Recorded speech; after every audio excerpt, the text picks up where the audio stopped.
Hello there, Bet Nation. Thank you so much for joining me. I am still in the old office. I'm going to the new office in a minute, but the problem is it echoes so much in the old office, so in the new office. Anyway, right, so in this video, I'm going to show you a horse race that we should leave alone, even though it has got a fantastic opportunity for a back to lay. However, the opportunity is somewhat scarred purely because, anyway, we'll get into it in a minute, but it's a front runner that you shouldn't be backing till later today. It may well go down in price, but if you do this over a period of time, you will lose because there is competition for the historical data on Betfair. Anyway, before I get into that, I just want to say I'm really, really sorry for all you people who have signed up to the front running emails. We have an issue.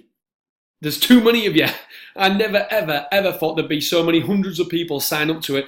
I just thought that maybe 50 to 100 people would sign up and that would be it.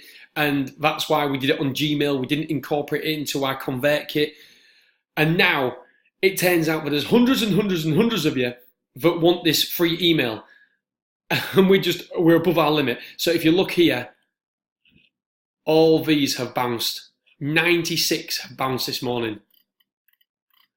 And the reason is because 96 people are over our threshold, are over our limit. So what we've got to do, Betting Nation, is go to ConvertKit, transfer it all across. I've got an expert working on it. She's starting on Tuesday, and she's going to... I've dropped my bouncy ball.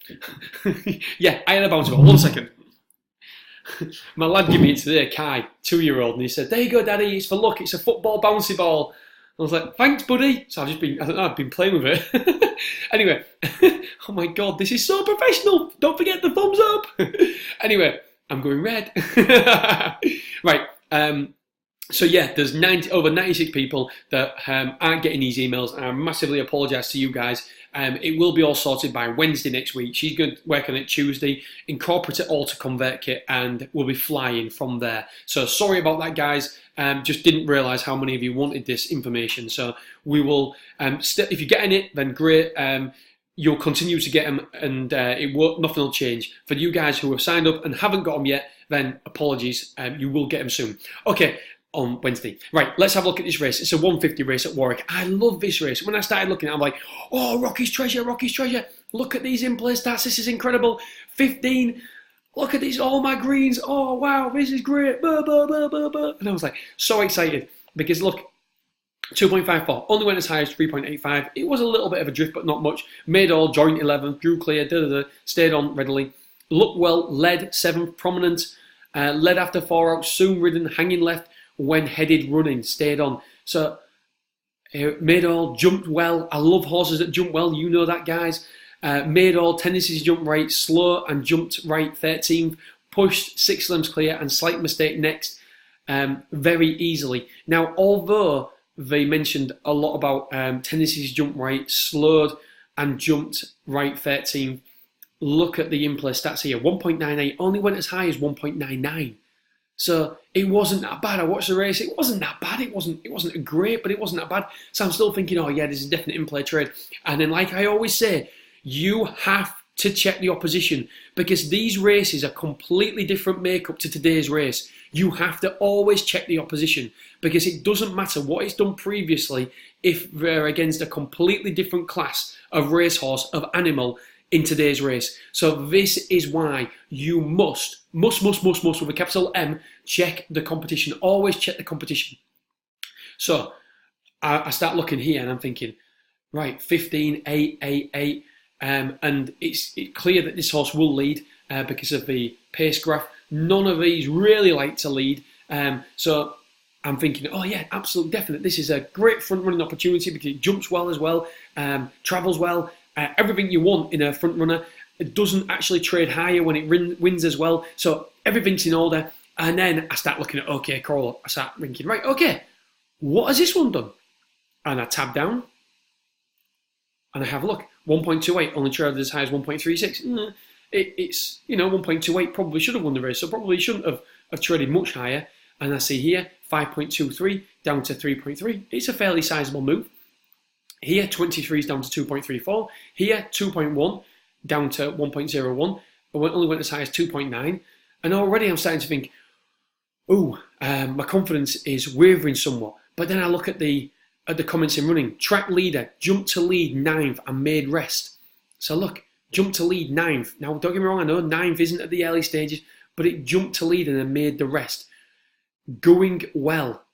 You know I love going well. Jumped well.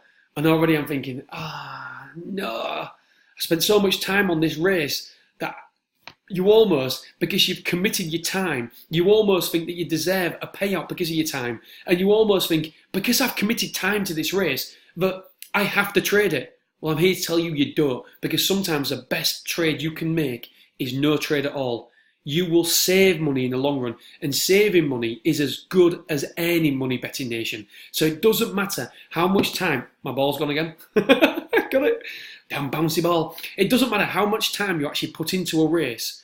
If you don't feel 100% confident in putting your money down, just because you've invested time, it doesn't mean you need to invest money. Ooh, I love that tagline. Just because you've invested time doesn't mean you need to invest money. That's cocked it up.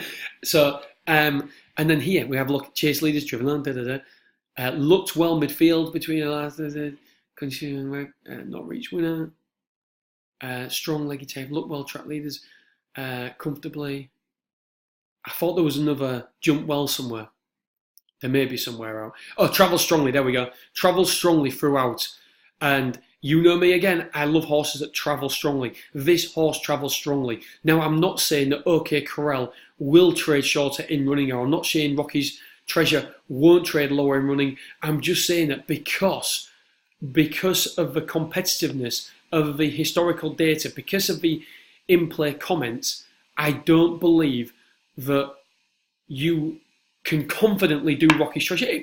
The likelihood is it will probably trade shorter. However, there is a potential for OK Corral to actually travel well, jump well, and if that happens, then OK Corral will go shorter. It's going to put pressure on Rocky's Treasure's price. So what I'm trying to say here is you don't necessarily have to trade every single race you look at. I'm just trying to make sure that you guys have got discipline, because that is one of the biggest factors. We can all pick out in-play trades, but we all don't have discipline. And having discipline is one of the biggest fundamental things. I can't think of anything better than saying things that you need. Factors, I suppose. Having discipline is so important, betting nation. And when there's an element of doubt, there is no bet. There is no doubt. You're in no bet. And even Secret Investor. We can have a look here. 2.75. Now that wasn't a good race for him at all. But look here, 6.8. Only traded as high as 6.8. Here, 2.37, only traded as high as 2.38.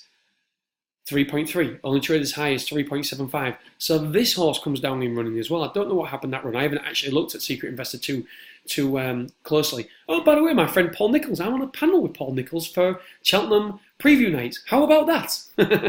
Right, Betting Nation, I'm doing another video today as well. I'll get onto that in right now about the back to lay that we have on the podcast. Don't forget, if you haven't listened to the podcast, make sure you tune in. We have a podcast every Saturday where I go through in-play trades. Today we have 2, and we've got loads of podcasts out. I've got loads of podcasts. I do about 4 or 5 a week.